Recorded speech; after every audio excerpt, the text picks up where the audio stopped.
And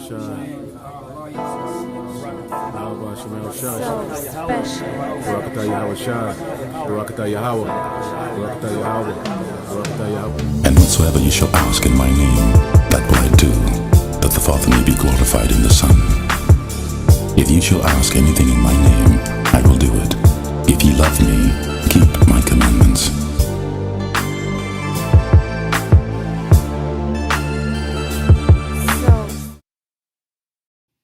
Shalom. First and foremost, I want to give all praises, honor, and glory to Yahweh, Bahashem, Yahweh Shai, Bahashem, Ruach HaKodesh. Double honors to the apostles of Great Millstone, and peace and blessings to the elect. This is basically going to be, going into this article here, which is concerning 2021. Okay, and as we can see,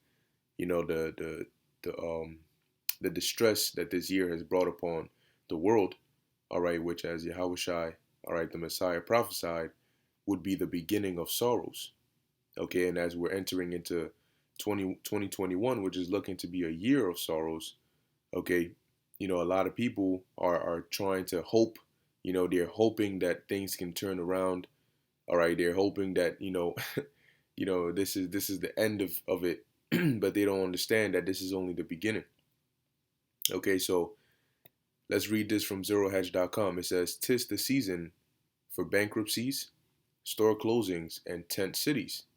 All right, and a tent city. All right, I looked it up here. It's basically like this, where they either take like a parking lot or an abandoned area, and they basically allow people to live there in tents, homeless people. Now, what you're seeing here, you would think these are just the average homeless people, but these are, you have newly or fresh homeless people, all right, due to this pandemic, okay? And as we're reading through the article, it's going to tell you that it's going to increase, all right? There's going to be thousands of people homeless on the streets. Now, once that happens, that's going to become such a big issue that, they're going to make it seem like you need the government to step in. All right, you need them to do something. And so, it could very well lead to them opening up, as they call them, shelters, okay, which we all know what's going to go on in there. But it says we need to make 2021 a year of hope, because right now there is more economic suffering in America than we have seen since the Great Depression of the 1930s. And, that's supposed to happen, because right now we are in the end, all right, of the reign, okay, of this system, all right, which is really influenced by America. The Lord is bringing this place down, all right. He's been bringing it down, all right, since, years ago, 60s, the 70s. This place has just started going down, and we're seeing the latter end of it. So there's a reason why Americans are suffering worse than the Great Depression. So it says more than 100,000 businesses have permanently closed down since the pandemic began. Many of our most iconic chains have filed for bankruptcy over the past 12 months. And tent cities are popping up in major cities all across the country. Because why? People can't pay for rent. They can't keep the lights on. They can't buy groceries. Now, if you're living in a tent city, you don't have a refrigerator. All right, you might be able to buy a little cooler, but if you don't have a refrigerator, what can you really, preserve? Because that's how you keep your meats. You put in the freezer, and milk and so on and so forth.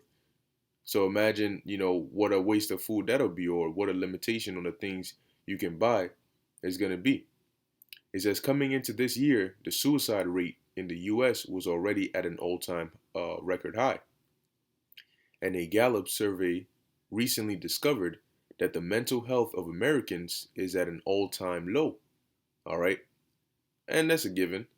When you live in a completely artificial society like this, of course, the mental health of these people is going to be at an all-time low. Look at the food you eat. Look at the water you drink. Look at the air you breathe, the spirits that are all in this land. Okay? It says if we can't find a way to give people hope, multitudes of Americans will decide that life is no longer worth living, just like Anthony Quinn Warner did.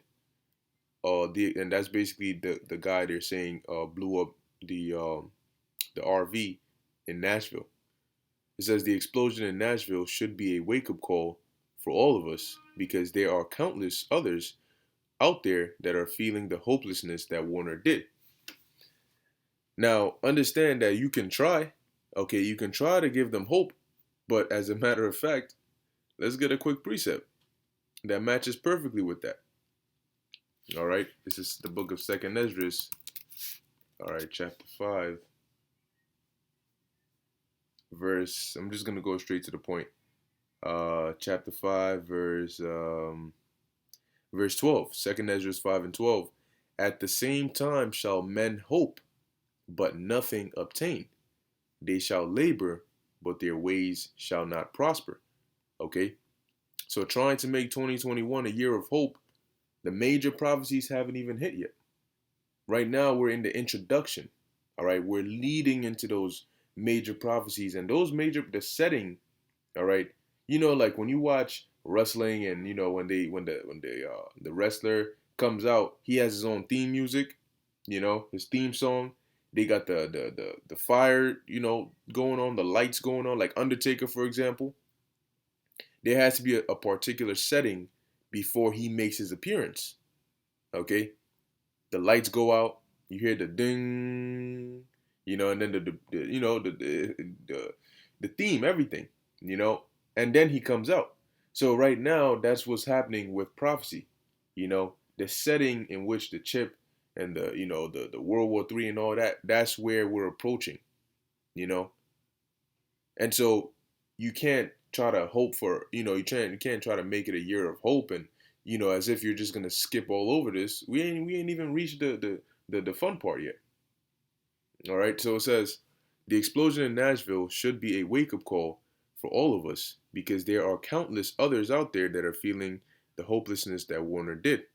In 2020, we saw retail stores close their doors at a pace that we have never seen before. Why is that?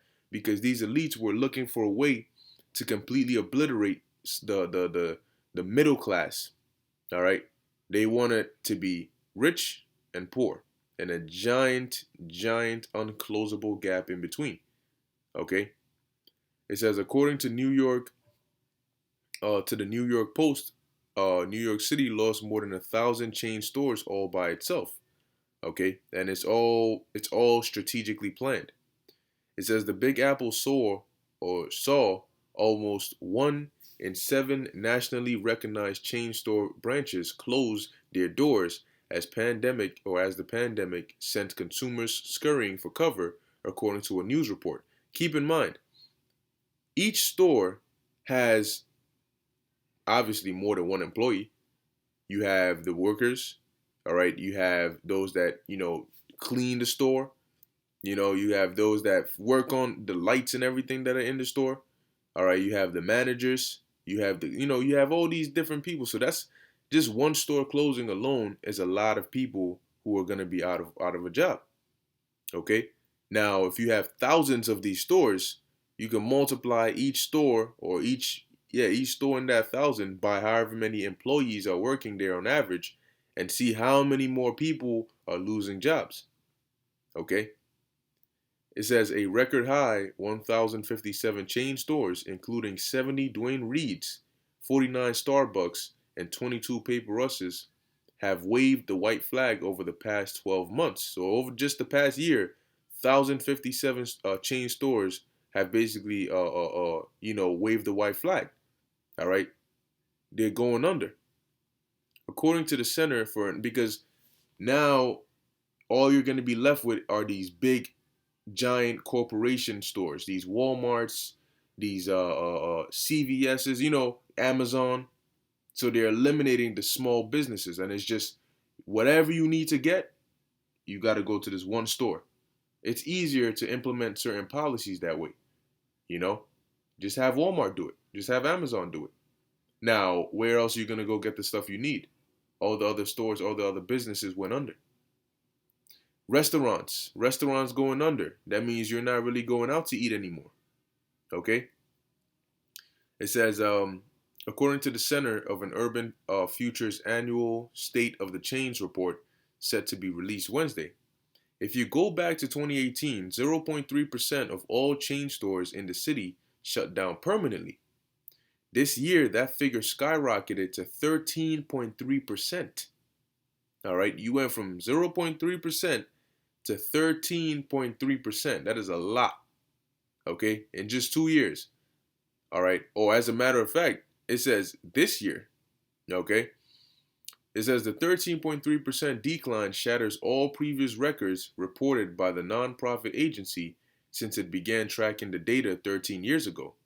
Last year, just 3.7% of all chain outlets closed, up from 0.3% in 2018. Of course, the same thing is happening all over the nation. Empty retail buildings now litter the landscape, and it is only going to get worse. So now, if your government is such a, they care about the people so much, why don't they just allow the homeless people to live in these empty retail buildings? Why don't they retrofit it, all right, and allow people to live in there? You have a lot of vacant buildings, why don't you allow people to go in there? Instead, you'd rather have them homeless on the streets, and then you turn around and complain that they're not social distancing, and then boom, you have another surge. It says, but check this out. It says, and it's only going to get worse. See, the news, the common average news, when you turn on your whatever station you watch, is now bad news. It's evil times, bad news. All right, breaking news. This happened. Breaking news. This is going on. Breaking news. This. There's nothing lifelike about the news you hear nowadays. Everything is getting worse. It's going to get worse. Things are bad. We're looking to see things get worse. That's all you hear. Why? Because we're in the time of judgment, and we're in the time of the destruction of this place and of this age.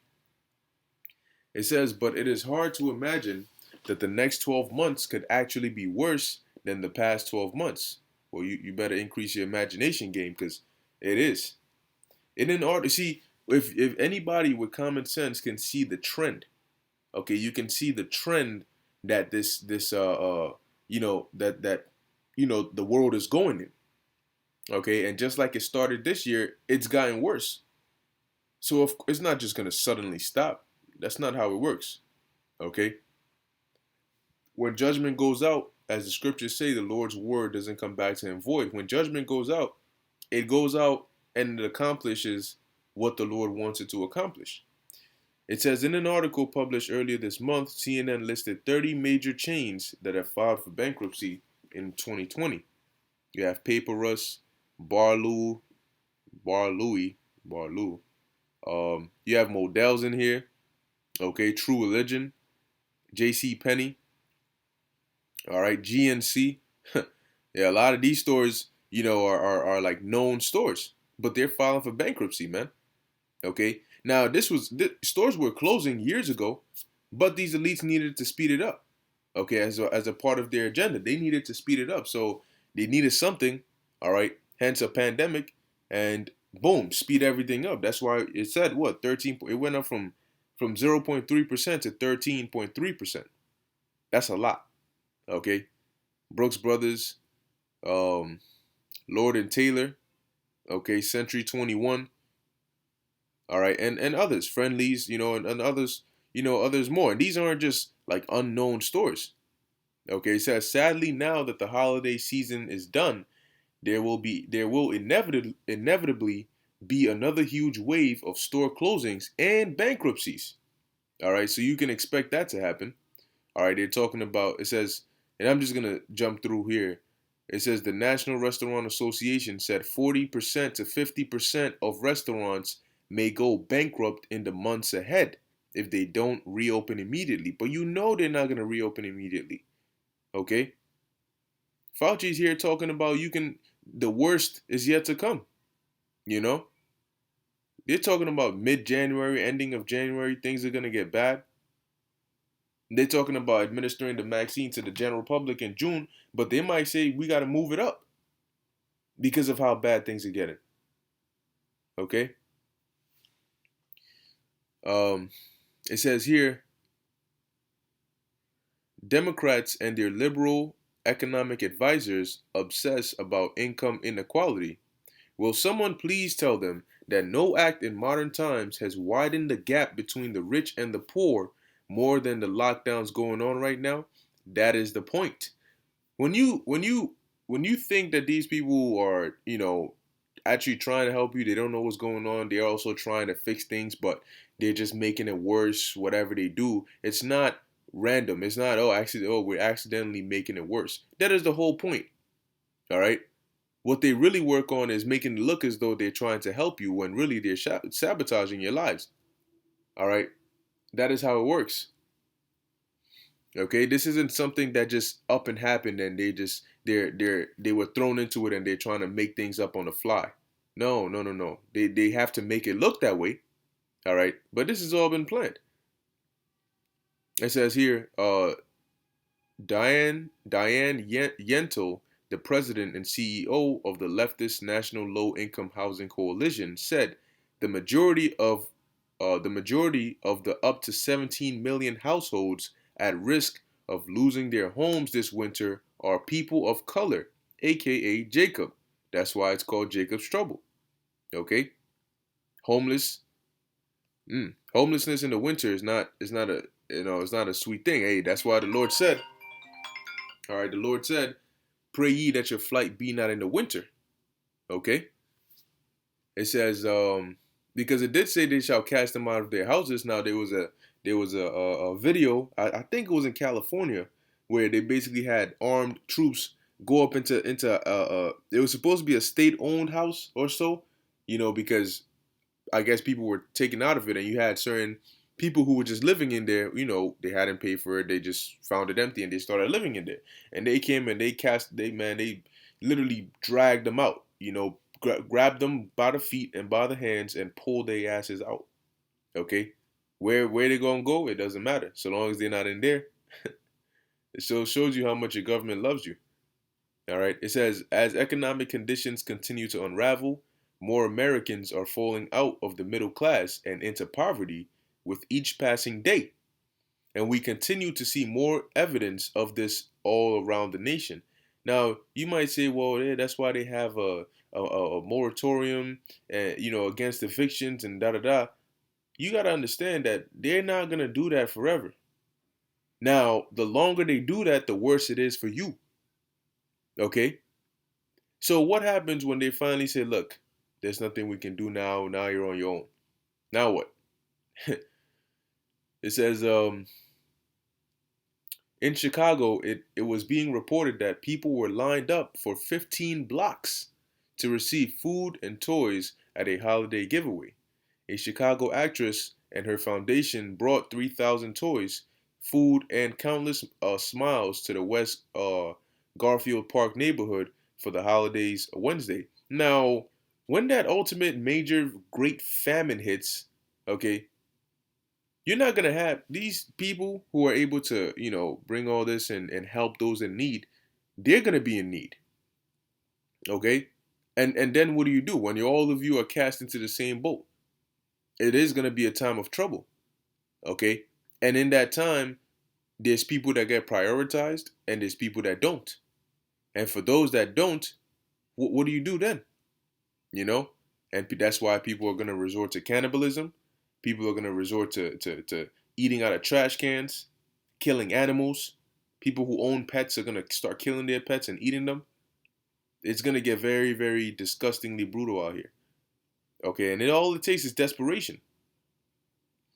All right, it says, as CBS 2's Marissa Para reported, people waited for more than 2 hours in their cars for the giveaway, and there were lines stretched over 15 blocks, dramatically underscoring the need.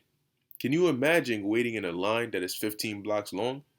The bread lines during the Great Depressions were long, but I don't think they were that long. Can you imagine waiting in a line 15 blocks long or 20 blocks long, and you get there and there's nothing there for you? What do you do then?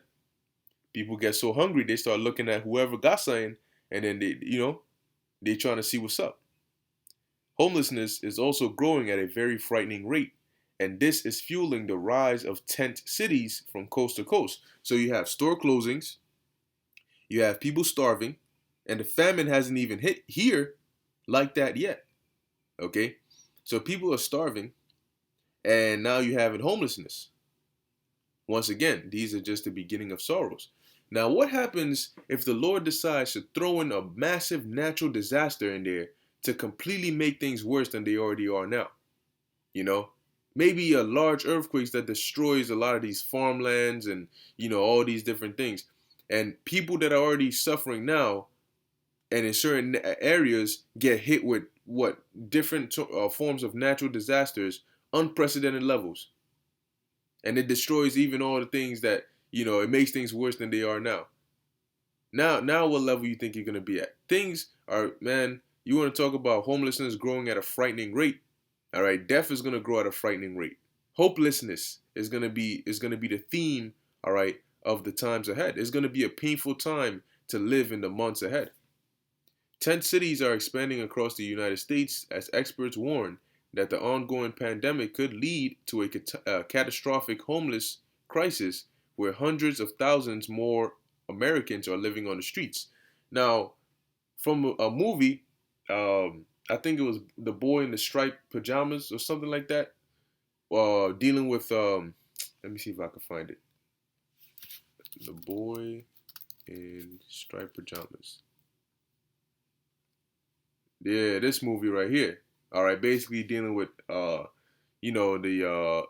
the World War II period and the concentration camps and so on and so forth, right? Now, in this movie, okay, he was supposed to be, I'm guessing a Jew, a so-called Jew, all right, and he was on the other side of the fence in the concentration camp. Now, they were on TV because this kid, his father was basically one of the people in charge, in command, and on TV they were basically showing the concentration camps to look as though it was a nice place, almost like a vacation, a beautiful, I wonder if I could pull it up. All right, they showed it to be like a nice place you want to go, that it could help these people. Boy in the Striped Pajamas. Concentration camp. Let's see.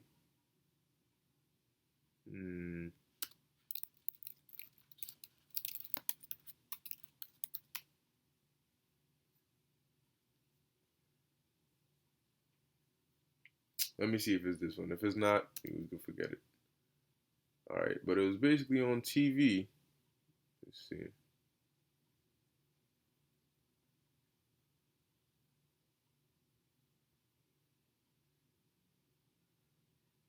And that's wait. I think it's this. Working day. The centrally located cafe is the ideal place. There we go.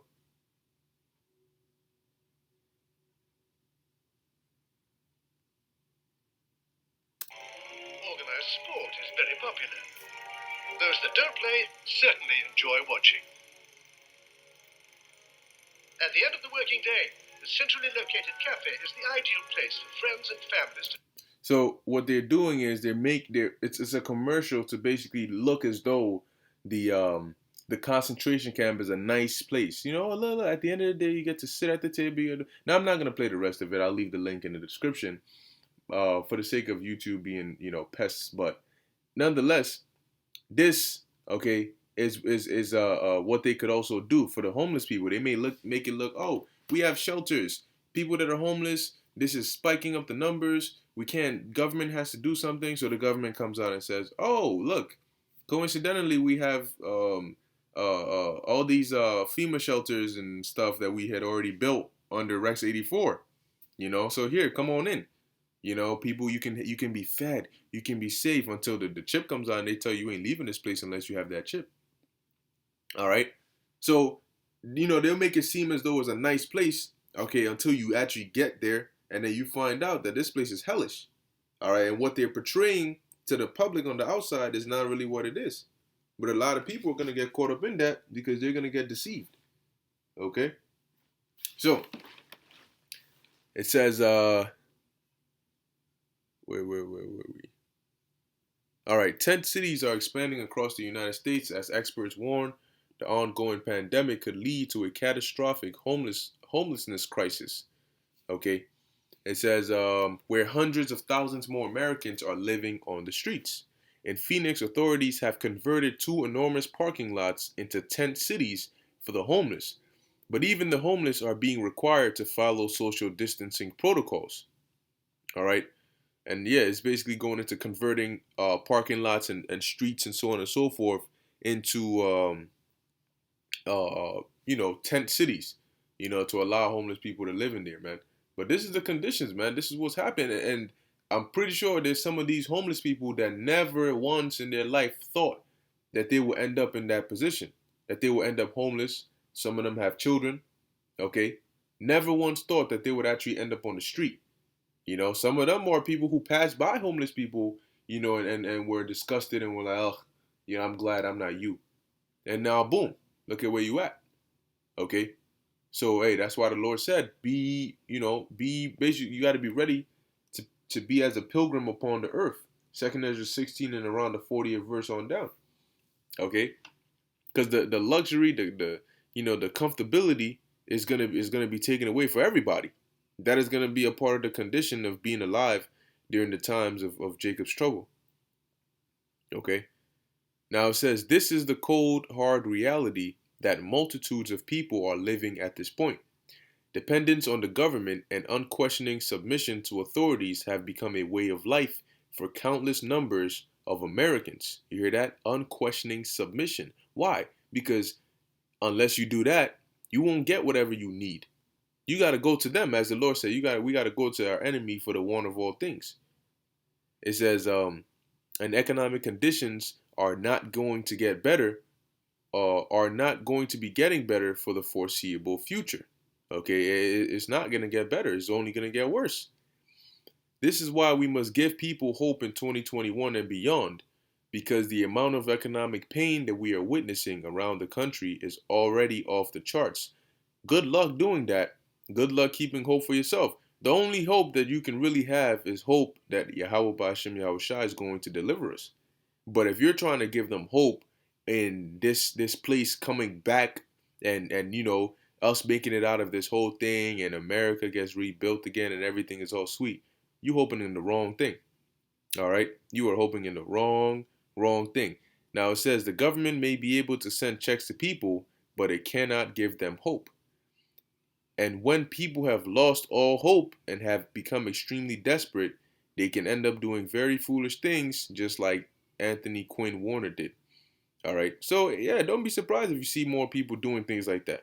They might get suicidal, and instead of, they might say they want to take themselves out, but they want to take out a whole building. They want to go into a mall and just they're tired of it all, and or they might try to go into a government building, and say, yo, F the government, da-da-da, and, because of you, this whole pandemic and blah, blah, blah, my whole, and they just might lose it and try to take people with them. All right, because people are getting desperate, okay? Desperate. They're going to start break. 2 Ezra's 15th chapter says what? Lack of bread and for great tribulation. That causes what? Desperation. So now let's get into a couple of these precepts. This is the book of Isaiah, chapter 24, verse 8. It says, the mirth of tabrets ceaseth, the noise of them that rejoiceth endeth, the joy of the harp ceaseth. Okay? Because at one point, they call this place what? The city that never sleeps. All you see is people going to clubs, people partying, people dancing, people singing. Everything was all sweet. La La Land. And we were prophesying, telling you, look, man, all this is going to stop. The Most High is going to bring this place down. Hey, when you watch some of the eldest videos back when they were downtown, okay, and you see all the lights around, there's music in the background, people walking around, chilling. Well, guess what? The Lord has ceased all that now. They shall not drink wine with a song. Strong drink shall be bitter to them that drink it. Okay? It says, the city of confusion is broken down. Every house is shut up that no man may come in. There is a crying for wine in the streets. All joy is darkened. The mirth of the land is gone. And ultimately, that wine represents this truth. Because people are going to get so desperate, they're going to be looking for hope. All right, they're going to be looking for the truth. They're going to be looking for oil. They're going to be looking for what's keeping the men of the Lord and the elect all good. How come these people are just fine? All right, they're going to be looking for answers. Okay, because there's going to be no joy. It says all joy is darkened and the mirth of the land is gone. No happiness. The theme, the instead of smiles, you're gonna see frowns. You're gonna see tears, desperation, sorrow. All right, that's what's gonna be happening very soon. That's what the world is going into, the whole world. All right. So you people better get your mind right, man. Okay. This is Jeremiah chapter 7, verse 34. It says, "Then will I cause to cease from the cities of Judah and from the streets of Jerusalem the voice of mirth and the voice of gladness, the voice of the bridegroom and the voice of the bride, for the land shall be desolate." All right. Now, of course, this happened in the in the past. Okay, but applying it to prophecy, where primarily, all right, are the cities of Judah and Jerusalem? Where is that?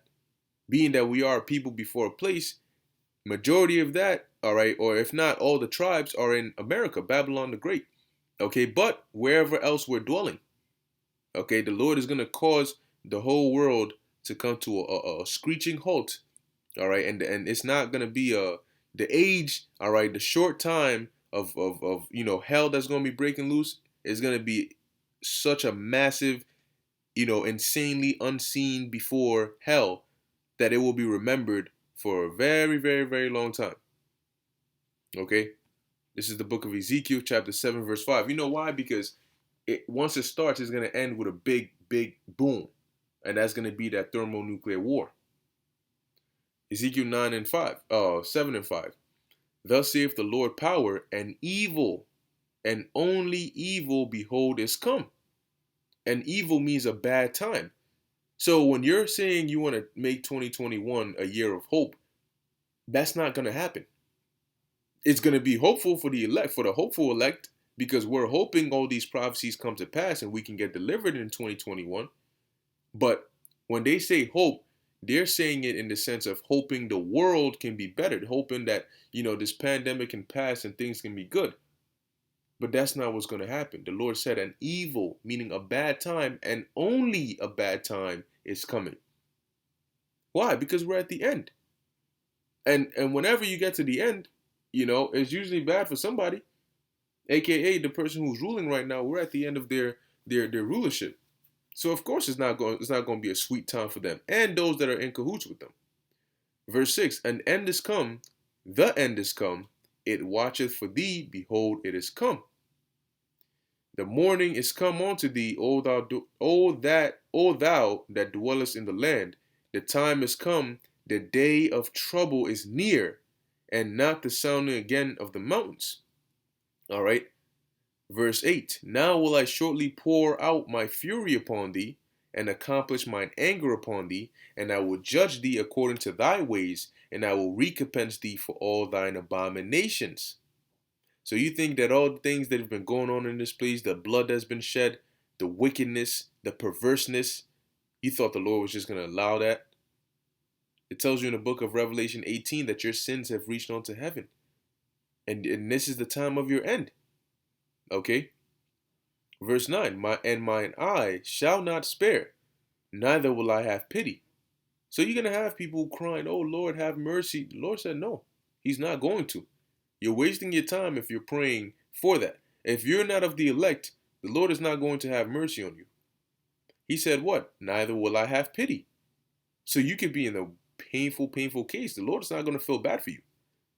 "I will recompense thee according to thy ways and thine abominations that are in the midst of thee, and ye shall know that I am the Lord that smiteth."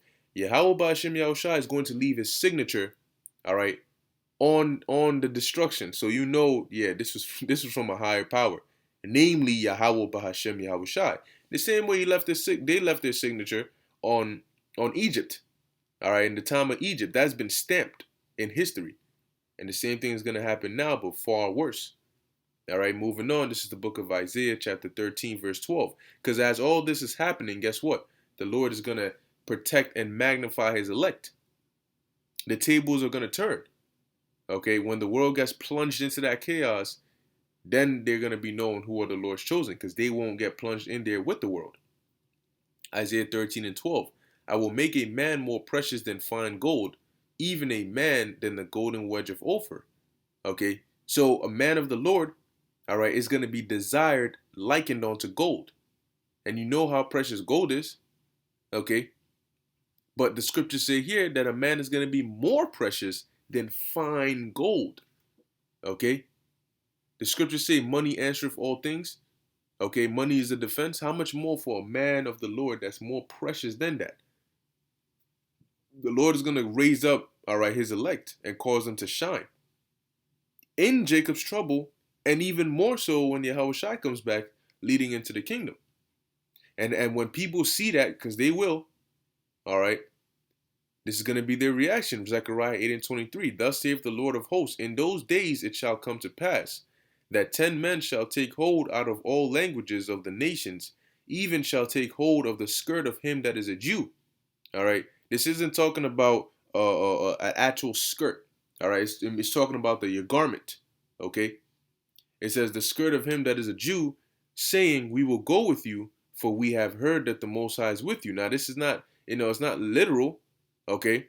But it means what? They're going to try to cleave onto you, because they're going to see that there's some higher power protecting this particular individual, this particular group of people. Some way, somehow, they're fine. They're good.